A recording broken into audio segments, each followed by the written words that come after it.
Bonjour, my loves. Thank you for joining me today. My name is Yanique Francis, and today we are with Jean from Arthus Jean. So this is a wine shop in the Marais neighborhood of Paris that I really wanted to share with you guys. So we're gonna get into a little bit of their backstory about the project of the wine shop, but also a little bit about their lives or the things that they like to do in Paris or just in general in France. So I hope you're excited as I am. Let's get into it.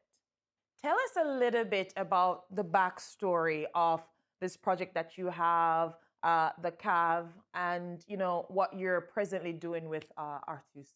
So at the beginning, it's really a story of a friendship. We are friends since we are like little kids, since we are 8 or 10, and we really wanted for almost all the time created a project together and have our own company. And we were passionate by wines since the same age, around 18. So around 8 years old. So in France, around 8 years old, like the boys are already passionate about wine. It's true that we begin to drink quite early and just to taste and to have just a finger on the drink and try the wines. But it really began like when we were 18 and we began to buy some wines to fill my mother's cellar. She has a nice cellar at her house and it was not filled at all. So we decided to buy some bottles and we began to do some tastings together. And we were really passionate about like wines also because of like all the history about wines and the fact that you can keep it for a really long time and drink a wine that is older than you. That's why we have some old vintage here and we are really passionate about that.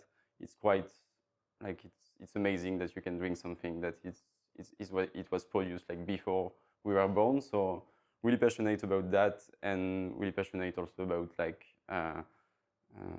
the customer and all the experience that we can share when we open a bottle of wine. That's why it was quite like easy for us to not to create a wine shop, but just the idea of creating a wine shop. It was really natural. And we really wanted to share this with. It's interesting because like you have this amazing foundation of actually having been born in one of the best wine producing countries in the world, right?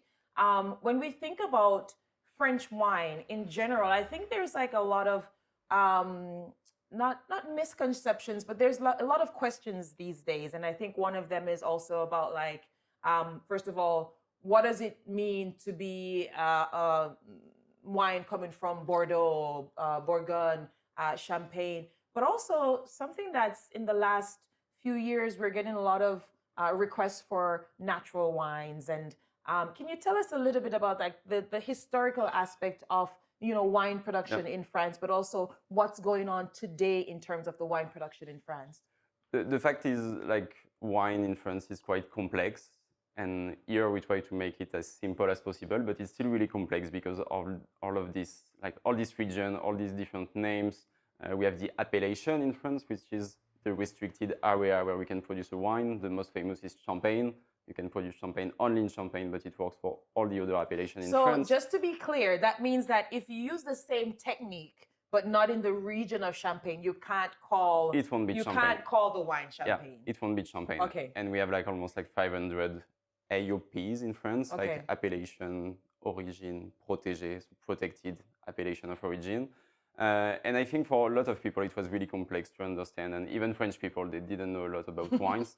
And I think all this trend of natural wines, it helps the wine to be less formal. And usually when we produce natural wines in France, you don't really care about the place where it's produced. You usually call it vin de France, like wine of France. Okay. And I think it makes sometimes it makes it easier for some people who don't know wines and who doesn't want to know more about wines. It's a little bit more fun, I would say. But the problem is that it's a big trend and a lot of winemakers are just saying that they're making natural wines, but there is not a real... What does it mean? The fact is there is not a real definition of natural wines. But usually like the difference like in France, what we call like a conventional wines. You still have some rules to respect. Okay. After that, you have the organic part. Organic is more about the viticulture. You don't have any chemical products in the vines. So does that mean like there's no pesticides? Yeah, there is no pesticide, but you still have some authorizations to add a few products, a few chemical products, but not the worst I would say. Okay. And you can also add some sulfites, but the amount is a little bit reduced. So my next question was going to be about that. What does it mean when, because I have friends that are like, oh, I have to check if the wine has sulfites because I'm going to get a headache if I drink a wine with sulfites. What does it mean sans sulfite, without sulfites? Yeah, today is all about the sulfites because like in the 50s, 60s, they understand that sulfites help the wine to be kept or to travel all around the world. It was like what we call the conservateur in French. Okay. And people, they wanted to add more sulfites than they need to be sure that the wine... That it's preserved. Yeah, that it's preserved, that it can be kept for years, that it can travel to the States, to all around the world. But also they add too much sulfites, and too much sulfites can be a little bit dangerous. So it turns out like sulfites is the evil of wine now. Okay. Because so there's something to the sulfite story then. Yeah, but it's because of the amount. It was like too much at the time.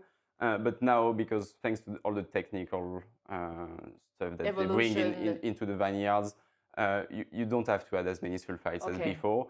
But still, a lot of people think that if there is even a little bit of sulfites, you will have a headache the next morning.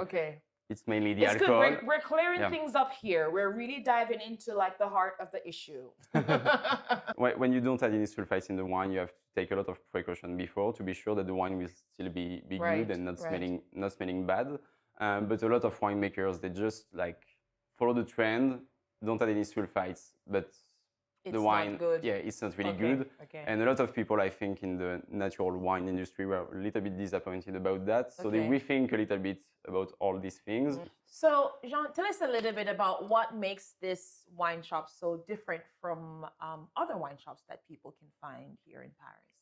So the goal here was to make the wine as accessible as possible. There is two factors. There is the price, of course, and we try to propose a nice range of like really good values at less than 20 euros. And also to make it accessible thanks to the knowledge, I think. So we try to bring this ludic part, or we try to teach people about wine in a playful way. Information. And we have a big wine map of France. We have the winemakers, thanks to their portraits in the shop. We have some photos of them, and we want to show people also a little bit the human who is behind the human side who is behind the bottle. So we are a wine shop, so we propose bottles to go, of course, and we propose also some tastings. And thanks to these tastings, we can share our passion with our customers and try to make them like learn a little bit about French wines. So you heard that. If you're coming to Paris and you're like, okay, I want to learn more about French wines in a fun way, also in an amazing location in a central part of Paris, we're in the Marais right now. You have to come to Arthus Jean because, as he said, like I've already done a wine class with him and some clients, and it was such a fun experience. Yeah, the goal is that everybody like share a good moment and don't necessarily something like not a real class, but something fun. Like, so you have to really know this. No, you don't have your paper and your pencil, and but if you just want to remember the good time that you had and not about wine, it's okay.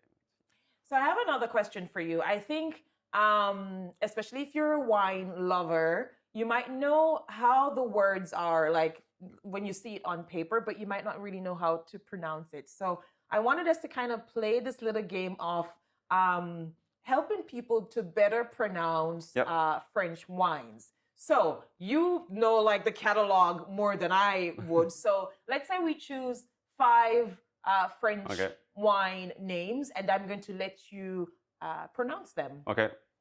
Start with, I don't know, Sauvignon. But I'm just trying to think about like some hard French, because Chardonnay is still the same. Okay.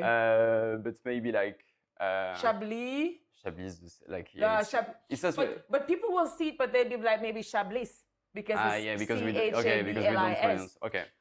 So even the ones that are the same, I think it's still good to have it with the French accent. Okay. Well, let's do it. So I think one of the most famous is Champagne. In France, it's Champagne.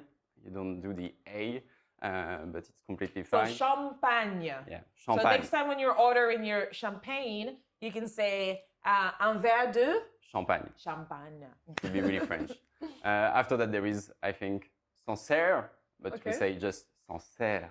And Sancerre. Sancerre, but it's one of the most like classic wine, which is made with Sauvignon Blanc and not Sauvignon Blanc. We don't pronounce the We don't C at pronounce the the end. C at the end. In French, Yeah. that is the, and it's the same for Chablis, which has an S at the end. It's not Chablis, it's Chablis. Chablis. And Chablis is made with Chardonnay, Okay. which is the grape, what we call cépage in France. The grape is cépage. So the grape is cépage. But what is, so cépage is just a type of grape? Cépage is the type of grape. I don't think in English there is a word for that. Like grape is it's just grape. Is the fruit, but it's also the type of grape. It's the same word, but in French we have the word raisin. Raisin is the fruit, and cépage is the type of grape that we have for the wines. Okay. All right, so we've learned Chablis, Sancerre, with Sauvignon Blanc, and not Sauvignon Blanc. Champagne. And cépage. And cépage. Very, very good. Wait, I have another question. How would you describe the difference? Because I think this is something that we order a lot. How would you describe the difference between a red Bordeaux and a red Bourgogne? Like a red from Burgundy and a red from Bordeaux. The main difference between these two regions is that historically, Burgundy has always produced some single grape varietal. So they use just one grape, which is usually the Pinot Noir for the reds. And in Bordeaux, they really have the culture of what we call the blending. They blend the grapes, they blend several grapes. So that will be, for me, the main difference. And also the grapes are different because in Bordeaux, you use some Cabernet Sauvignon and Merlot mainly. And also the climate is completely different. So in France, it's really important. It will really change the wines, what we call the terroir. The terroir is the combination of the soils, of the climate, of the grapes that you're using also. And it will change completely the wine. So much information is going on in my head right now. But it's good, Yeah. So thank you so very much. I wanted to end with just telling us a little bit about some of the things that you enjoy in Paris, or what are some of the things that you're enjoying right now, even if it has nothing to do with Paris? I think when we are working in Paris, the main goal is to try to escape a little bit from Paris sometimes. But I still love Paris, and I really like, of course, Le Marais, where we are working. There is some really nice shops around that. But I used to work also in the 7th arrondissement, which is just near the Eiffel Tower. And a lot of people can think that it's a really touristy place, really crowded. But there is this small area, what we call Gros Caillou, where there is the Rue Claire Street, which is a really nice street there. And there is some really nice shop that I love here, such as a wine place which is called Les Petits Domaines. Samy is a really nice guy. He has some natural wines there, really on-point selection, really nice selection, and he's a great guy. But it's a place that is really, really, really nice. It seems crowded because there is the Eiffel Tower just across, but it's still a really Parisian area. But what I like the most, I think, is try to escape Paris and to go to the vineyards and to visit our winemakers. And it's a really cool thing to do. Thank you so much, Jean. This was a pleasure. Thank you guys so much for watching. Please like, share, and subscribe. And see you soon with another episode. Thank you, Yanique. Oh, that was good. Yeah.